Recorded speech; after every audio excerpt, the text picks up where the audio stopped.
Hello दोस्तों, मेरे channel में आपका एक बार फिर से स्वागत है। मैं इस वीडियो में आप लोगों को जैक बोर्ड द्वारा जो मॉडल पेपर जारी हुआ था उसका लॉन्ग क्वेश्चन बच गए थे, वो मैं सोल्व करवाने जा रहा हूँ। ठीक है मेरे दोस्त, तो लॉन्ग क्वेश्चन टोटल 5 पूछेंगे, उसमें से आप लोगों को बनाने हैं 3। ठीक है मेरे दोस्त, तो देखिए वीडियो कुछ इस टाइप में। आइए चलिए देखते हैं।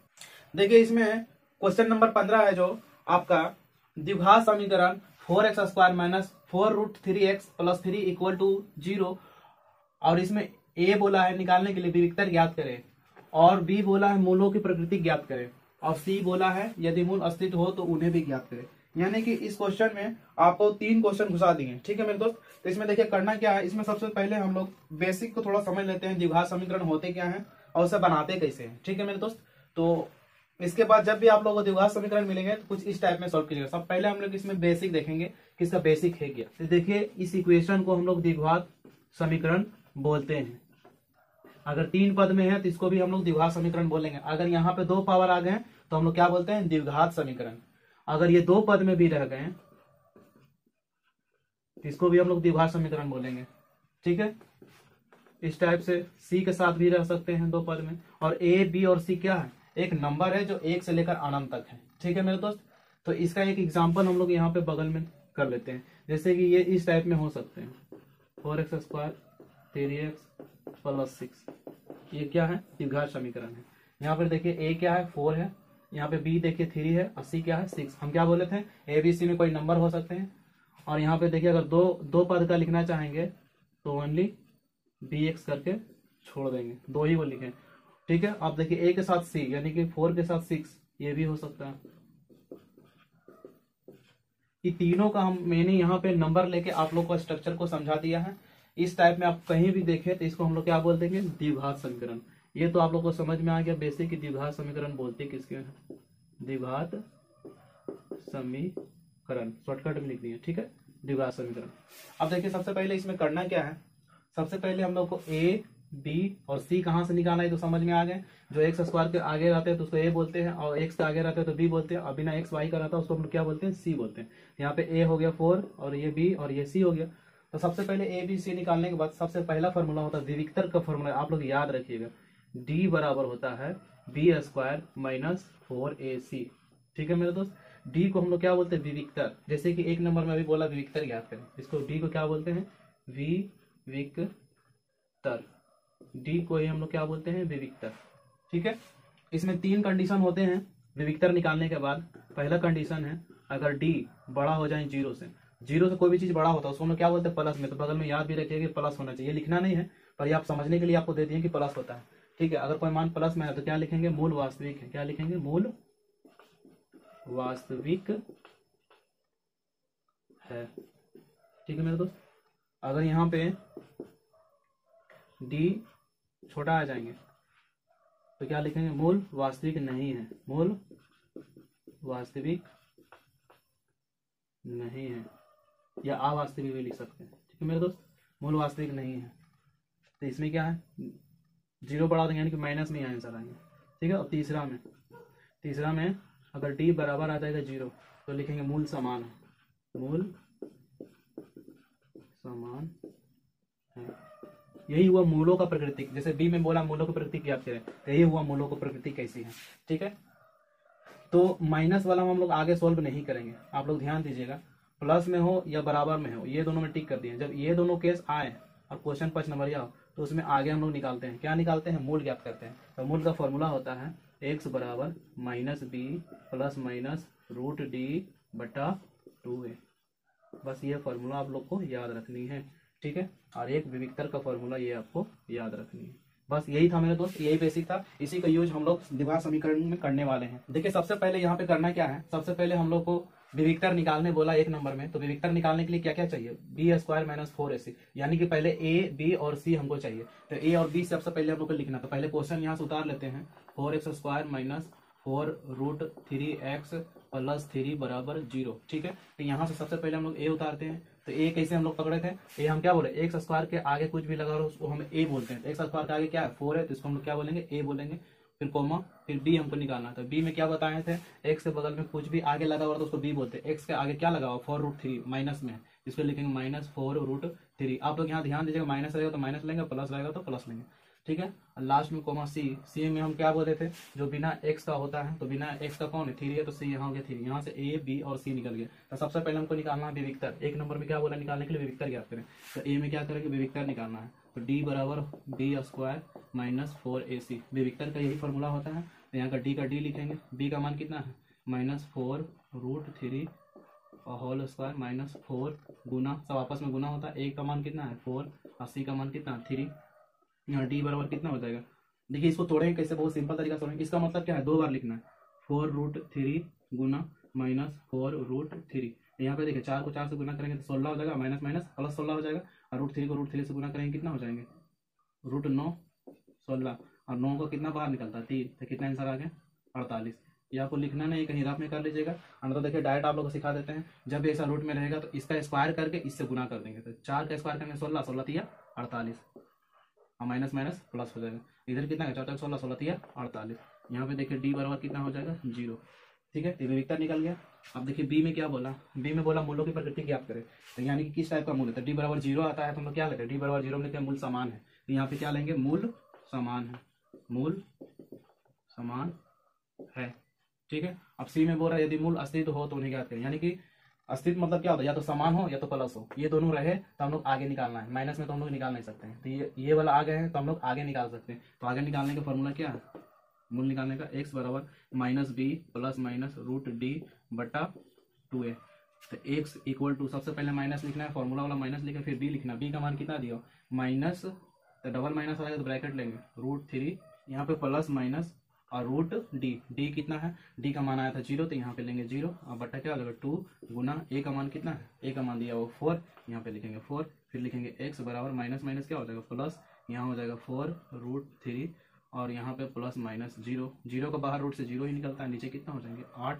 यहाँ पे देखिए x बराबर, ठीक है, तो आगे में प्लस नहीं भी देते चलता है, कितना आ गया 4√3/8। ठीक है, 0 जोड़ने से भी वही चीज आएगा या घटाने से भी वही चीज आएगा। 4 से इसको काट देंगे, कितना वन कटेगा 2, यानी कि आपका आंसर कितना आ गया √3/2। तो हम लोग फाइनली क्या करते हैं, एक ही तो आया है तो मूल तो हमेशा 2 होता है, तो इसको 2 बार लिख देंगे, √3/2, √3/2। ये हो गया आपका फाइनल आंसर।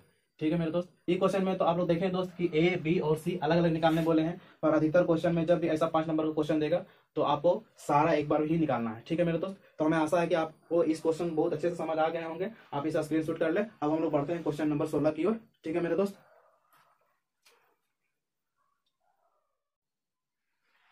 ठीक है मेरे दोस्त, आप क्वेश्चन नंबर 16 की ओर देखते हैं। क्वेश्चन नंबर 16 आप लोगों को थ्योरम प्रूव करने हैं। तो इसके देखिए क्वेश्चन कुछ इस टाइप में है, सिद्ध कीजिए कि यदि किसी त्रिभुज की एक भुजा के समांतर अन्य 2 भुजाओं को भिन्न भिन्न बिंदुओं पर प्रतिच्छेद करने वाली रेखा उन्हें समान अनुपात में विभाजित करती है। यानी कि कहने का अर्थ है कि एक त्रिभुज है, क्या बोला, एक त्रिभुज है, ठीक है, त्रिभुज का नाम मान लिया ABC है। ठीक है, तो त्रिभुज का नाम क्या है ABC, इसमें बोला एक भुजा के समांतर, ठीक है, एक भुजा है, इसके समांतर एक अन्य भुजा हम यहाँ पे डाल दिए। ठीक है, और यहाँ पे नाम दे दिए D और E। और कहने का अर्थ यही है कि जो ये भुजा हम लोग, ये कहने का अर्थ यही है कि जो हम लोग यहाँ पे रेखा डाले हैं DE, ये बोल रहा है कि दोनों को समान अनुपात में विभाजित करता है, समान अनुपात में क्या करता है, विभाजित करता है। यही आप लोग को प्रूव करना है। यानी कि ये समझने के लिए सबसे पहले आप लोग को थेल्स आने चाहिए। यानी कि थेल्स होते क्या है, यहाँ पे समझ लीजिए थोड़ा सा।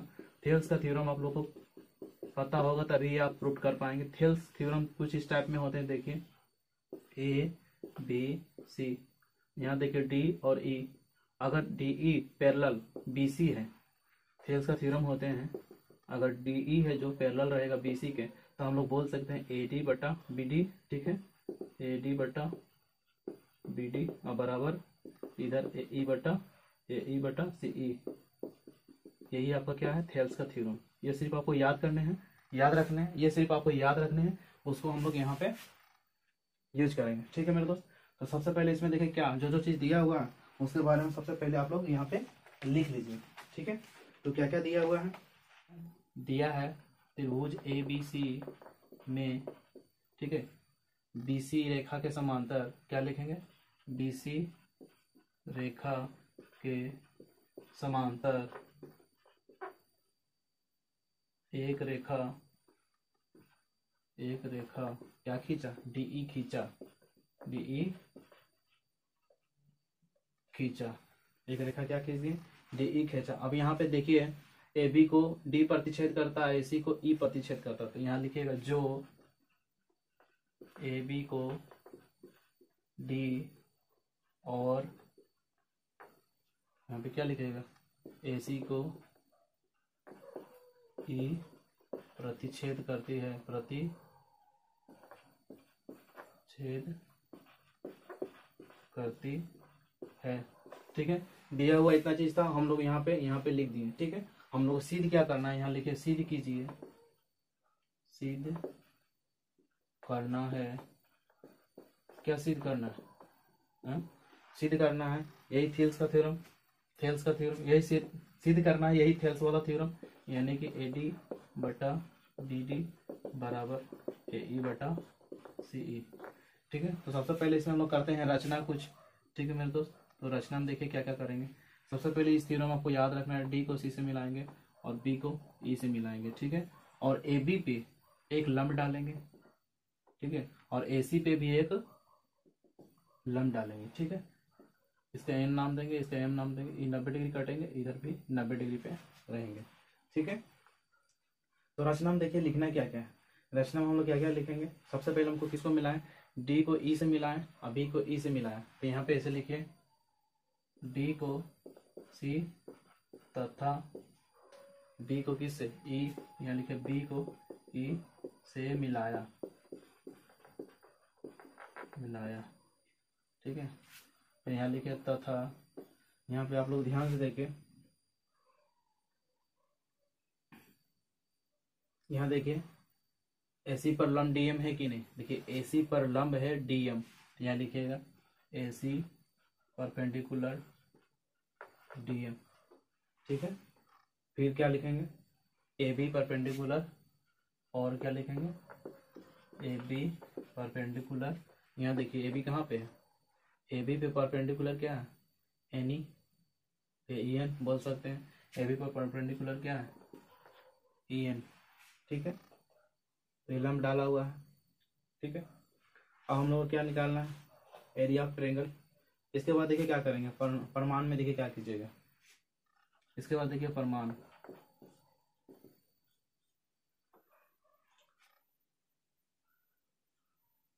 सबसे पहले हम लोग निकालेंगे area of triangle A D E. ठीक है, यहाँ देखिए area of triangle A D E बड़ा वाला में, तो area of triangle A D क्या होता है, एरिया का क्षेत्रफल क्या होता है, आधार गुना ऊंचाई। तो यहाँ देखिए ए डी ई में आधार अगर हम ये ले रहे हैं, ठीक है, आधार अगर हम लोग ए डी ले रहे हैं, ठीक है, तो यहाँ आधार लिखें ए डी, तो आधार का लंब क्या हो जाएगा, लंब देखिए ई एन है कि नहीं, तो यहाँ हो जाएगा लंब ई एन। ठीक है, और इसी में डिवाइड करके हम लोग लेंगे। ठीक है, इसको याद रखिएगा, तो डिवाइड करके कौन वाला लेंगे, ये वाला लिए। अब हम लोग लेंगे बी डी ई, क्या लेंगे, बी डी ई, ये वाला लेंगे, ये वाला। तो इसमें देखिए आधार क्या है, आधार तो यही वाला हो जाएगा बी डी आधार हो जाएंगे, और लंब क्या हो जाएगा, लंब यही रह जाएगा ई एन, लंब तो हमेशा यही रह जाएगा। तो हम लोग लिखेंगे हाफ गुना, यहाँ क्या लिखेंगे, बी डी गुना ई एन, बी डी गुना ई एन। ठीक है, यहाँ पे देखिए क्या क्या कट रहा है, उसको काट देगा, हाफ हाफ कट गया। ठीक है, ई एन कट गया, आपका आया क्या, ए डी बटा बी डी। ठीक है, इसका इक्वेशन 1 कर लीजिएगा। ठीक, अब यहाँ पर देखिए हम लोग लिखेंगे इसी प्रकार हम लोग चलेंगे, इसी प्रकार क्या करना है, जिस टाइप से ये बड़ा वाला लिए और ये छोटा वाला लिए ना, उसी टाइप से फिर बड़ा वाला लेंगे, फिर इधर का आप छोटा वाला लेंगे। ठीक है, इधर वाला, ये वाला याद रखेंगे, इधर वाला। तो पहले लेंगे ए डी ई, यही बड़ा वाला लेंगे, क्या लेंगे, एरिया ऑफ ट्रायंगल त्रिभुज ए डी ई। अब ये वाला परपेंडिकुलर लेंगे डीएम वाला। ठीक है, उस बार हम लोग इधर वाला लिए थे। ठीक है, इस बार हम लोग इधर का आधार लेंगे, तो इधर का आधार क्या है, ए ई, यहाँ लिखेंगे हाफ गुना ए ई, और ए ई पे क्या लंब है, डी एम, क्या लंब है, यहाँ लिखेंगे डी एम। फिर यहाँ हम लोग क्या लेंगे, एरिया ऑफ ट्रायंगल। अब इधर वाला लेंगे, तो इधर वाला क्या है, ई सी डी या ई डी सी, ई सी डी, इसका भी हाफ हो जाएगा, गुना गुना क्या लेंगे, अब इधर से लेंगे ई सी, इसी पे क्या लंब है, ई सी पर डी एम ए लंब है। ठीक है, यहाँ लेंगे EC का गुना DM, ठीक है। यहाँ हाफ हाफ काट देंगे, DM काट देंगे, यहाँ क्या बचेगा बटा EC, इसको कर देंगे समीकरण 2, ठीक है। तो यहाँ पे देखिए ये दो इक्वेशन निकालने के बाद, चूंकि ये देखिए समांतर है, जो समान अनुपात में बांट रहे हैं, यानी कि ये दोनों क्या होना चाहिए, बराबर होना चाहिए, ठीक है। अगर दोनों को हम लोग क्षेत्रफल को बराबर करेंगे तो आपस में क्या हो जाएगा, बराबर हो जाएंगे। तो यहाँ पे हम लोग लिख देंगे समीकरण 1 और 2 से, समीकरण 1 और 2 से। समीकरण 1 में क्या है, AD बटा BD बराबर AE बटा CE। ये आपको क्या आ जाएगा, प्रूफ। यही तो आपको प्रूफ करना था, ठीक। ठीक है मेरे दोस्त, हमें आशा है कि ये थ्योरम आप लोगों को समझ में आ गए होंगे। आप इसे स्क्रीनशॉट कर लें। अब हम लोग बढ़ते हैं क्वेश्चन नंबर 17 की ओर, ठीक है मेरे दोस्त। ठीक है मेरे दोस्त, क्वेश्चन नंबर 16 के बाद अब देखिए क्वेश्चन नंबर 17 में हाइट एंड डिस्टेंस है।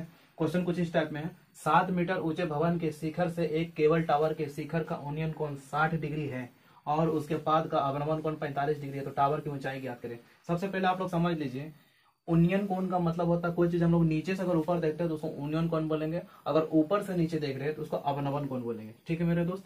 तो सबसे पहले देखिए यहाँ क्या कीजिएगा सोल्यूशन में, सबसे पहले इसमें क्या होता है, हाइट एंड डिस्टेंस में सबसे पहले हम लोग को फिगर बनाना है। फिगर बना लीजिएगा तो आपको बनाना बहुत आसान होगा। 7 मीटर ऊंचा भवन, ठीक है। तो अगर भवन मीन्स घर होता है, तो घर तो हवा में तो होगा नहीं, तो जमीन पहले सबसे पहले बनाएंगे। ये जमीन है, जमीन पे ही हम लोग भवन बना सकते हैं। तो मान लिया जाए हम लोग भवन ऊंचा कर दिए, तो कितना मीटर ऊंचा भवन है, 7 मीटर। तो भवन ऊंचा होगा तो दोनों साइड से होगा ना, एक साइड से तो होगा नहीं, तो इधर भी कितना होगा, 7 मीटर। अब बोला भवन के शिखर, तो भवन के मान लीजिए शिखर, यहाँ पे शिखर है ऊपर, शिखर से केवल टावर का शिखर, तो टावर मान लीजिए भवन पे टावर लगा हुआ है यहाँ पे, तो दोनों का शिखर का उन्नयन कोण 60 डिग्री, यानी कि यहाँ से यहाँ जो जा रहा है दोनों का शिखर, इसका भी शिखर इसका भी शिखर, ये कितना है, तो शिखर इसका आपका हो गया 60 डिग्री, ठीक है। शिखर मैंने ऊपर होता है, पाद मैंने नीचे होता है। तो यहाँ पे देखिए, और पाद का अवनमन कोण, यानी कि इसी का भवन का पाद का अवनमन कोण, यानी कि नीचे अवनमन कोण, यहाँ पे अवनमन कोण यह 45 है, तो ये भी क्या होता है 45, यानी कि नीचे देख रहा है जो, हमको ये नहीं याद रखना है, हमको ये नहीं याद रखना है, ये याद रखना है। नीचे का अवनमन कोण कितना दिया है, 45। अब बोल रहा टावर की ऊंचाई ज्ञात करें। टावर की ऊंचाई यानी कि टावर की ऊंचाई जो आपका है यहाँ से पूरा ज्ञात करना है। मान लीजिए ऊपर का जो टावर है, केवल टावर, इसको हम लोग H मान लिए, यहाँ से यहाँ को क्या मान लिए, H, ठीक है। और इधर क्या है आपका 7, ये क्या है आपका 7, ठीक है। तो हमको जो ऊंचाई निकालना टावर की, तो हमको जमीन से पूरा निकालना होगा ना, तो हम लोग H जो भी निकलेगा साथ में जोड़ देंगे, तो मेरा आंसर आ जाएगा। तो सबसे पहले इसमें जो जो चीज दिया नहीं है उसको हम लोग यहाँ पे मान लेते हैं, ठीक है। नीचे का कुछ दिया नहीं है तो इसको हम लोग क्या मान लेते हैं, x, ठीक है। अब यहाँ पे देखिए इसका नामकरण कर देते हैं, A, ठीक है, B, C, D, E। ये नाम अपने तरफ से अपने हिसाब से कुछ भी डाल सकते हैं, आपको जो इच्छा हो। सबसे पहले इसमें जो जो चीज हम लोग माने हैं उसको हम लोग लिख लेंगे, ठीक है मेरे दोस्त। तो सबसे पहले हम लोग लिखें क्या, माना कि टावर की ऊंचाई शॉर्टकट में ऊंचाई क्या मान लिए, AE मेरा क्या है, टावर की ऊंचाई, माना कि टावर की ऊंचाई क्या है, AE। अब सारा मान दे देंगे जो जो चीज लिखा हुआ है, ठीक है। भवन को हम लोग क्या माने, यहाँ देखिए CD माने हैं या BE, तो हम लोग लिख सकते हैं CD, ठीक है। भवन की ऊंचाई कितना दिया हुआ है, 7 मीटर, ठीक है। अब यहाँ पर देखिए DE को क्या माने हैं, यहाँ DE लिख दीजिए x, ठीक है। यहाँ पे देखिए 2 थीटा, अगर थीटा आप लोग लिखना चाहते हैं तो लिख सकते हैं। यहाँ पे देखिए थीटा एक बार कितना लिखा हुआ है 60, और एक बार थीटा कितना लिखा हुआ है 45, ठीक है। अब हम लोग क्या करेंगे, सबसे पहले देखिए ये वाला त्रिभुज में अगर चलेंगे, हमको ये पता है तो ये मालूम हो सकते हैं, ठीक है। तो सबसे पहले कौन सा त्रिभुज में चलेंगे, यहाँ लिखने, सबसे पहले इस त्रिभुज में चलेंगे, तो यहाँ लिखिएगा त्रिभुज, क्या लिखिएगा, CDE में,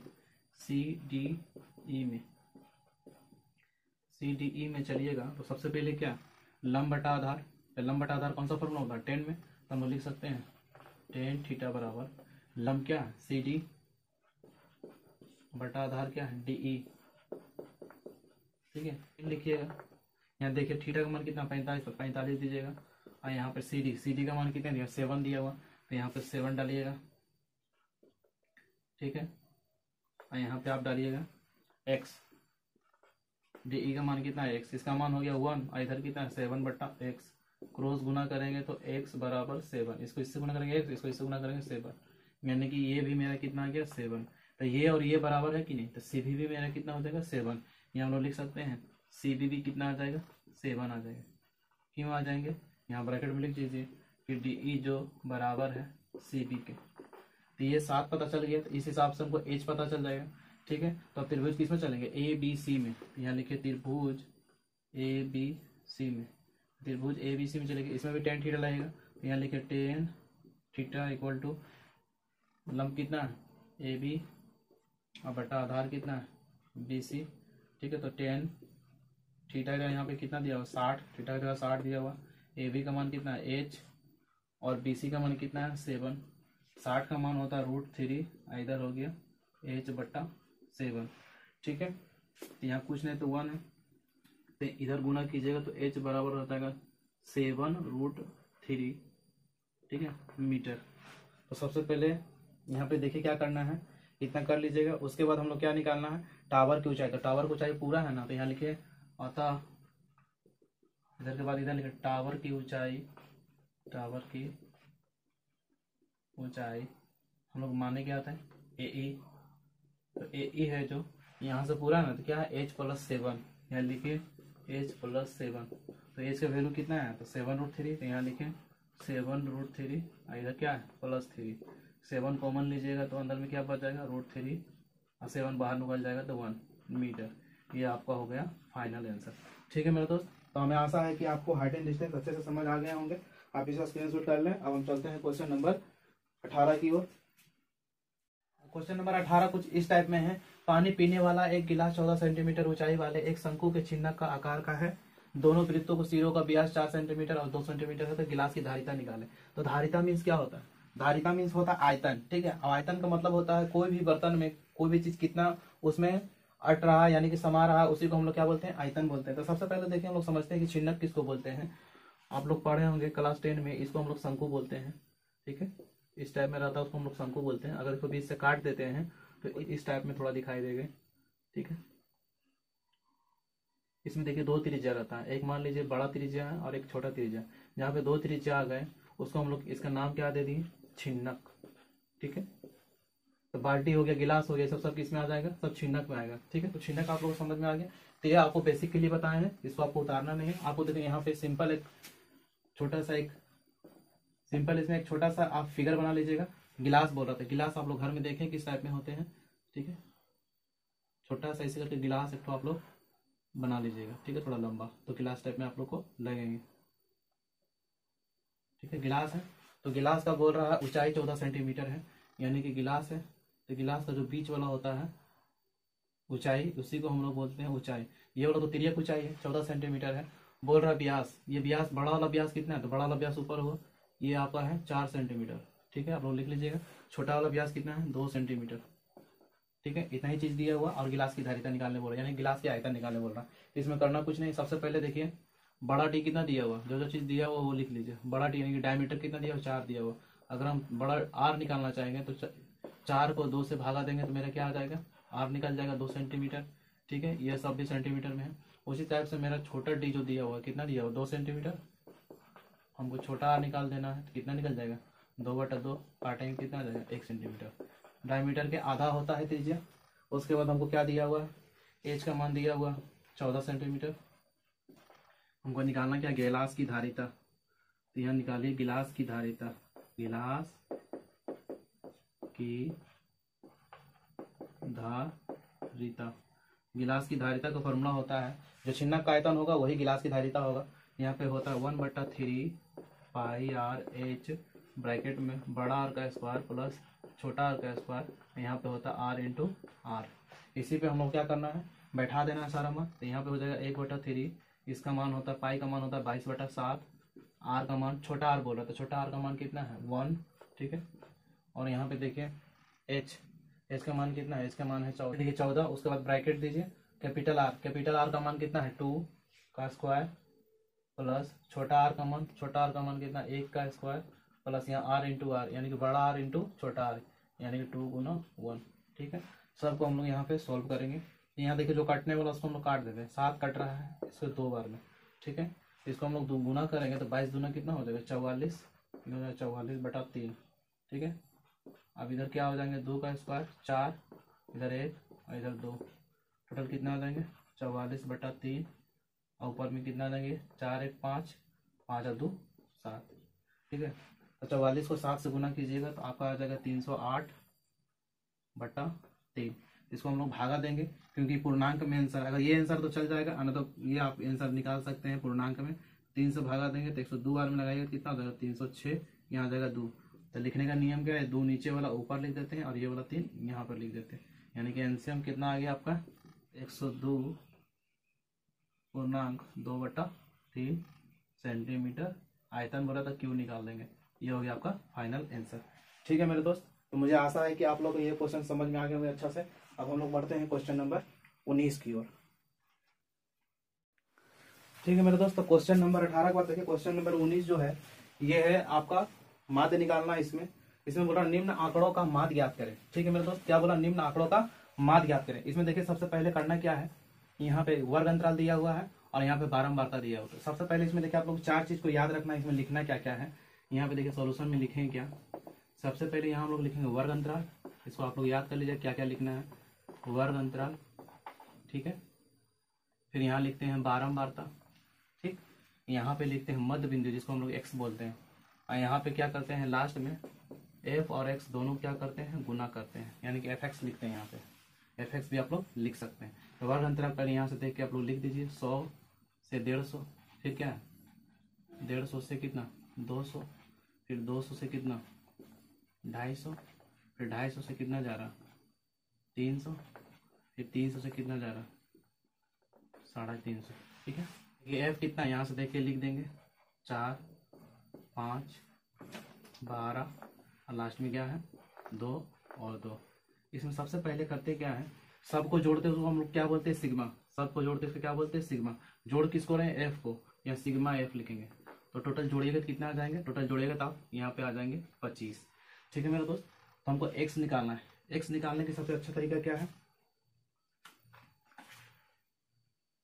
देखिए x निकालना का सबसे अच्छा तरीका, इन दोनों को जोड़िएगा कितना है 350, और 350 का आधा कितना होता है, तो 350 का आधा होता है 125। ये दोनों को जोड़ के आधा कर दीजिएगा, वही मध्य बिंदु है, ये हो गया 125।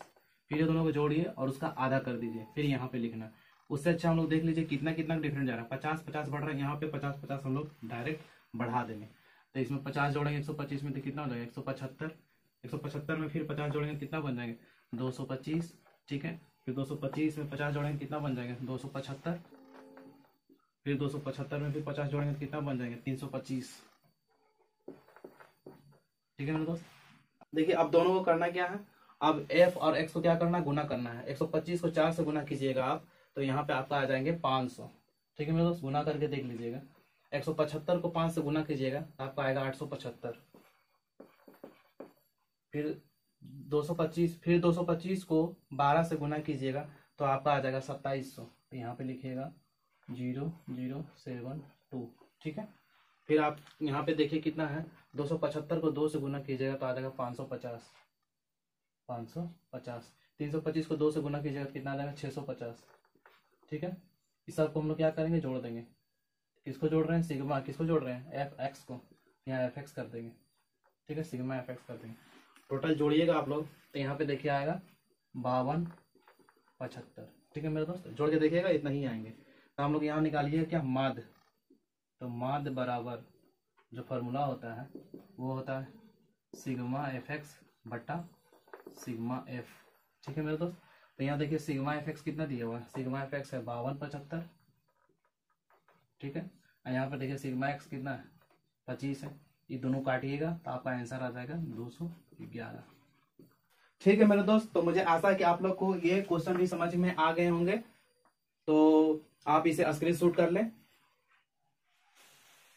ठीक है मेरे दोस्त। आपका वीडियो यहीं पे समाप्त होता है क्योंकि आपका मॉडल पेपर सेट 1 का पूरा कंप्लीट हो चुके हैं, ठीक है मेरे दोस्त। तो अगर इस क्लास का आपको पीडीएफ चाहिए तो मैंने डिस्क्रिप्शन बॉक्स में डाल दिया है, आप वहां से जाकर लिंक से डाउनलोड कर सकते हैं, ठीक है मेरे दोस्त। तो वीडियो अगर अच्छे लगे तो कृपया मेरे चैनल को सब्सक्राइब करें।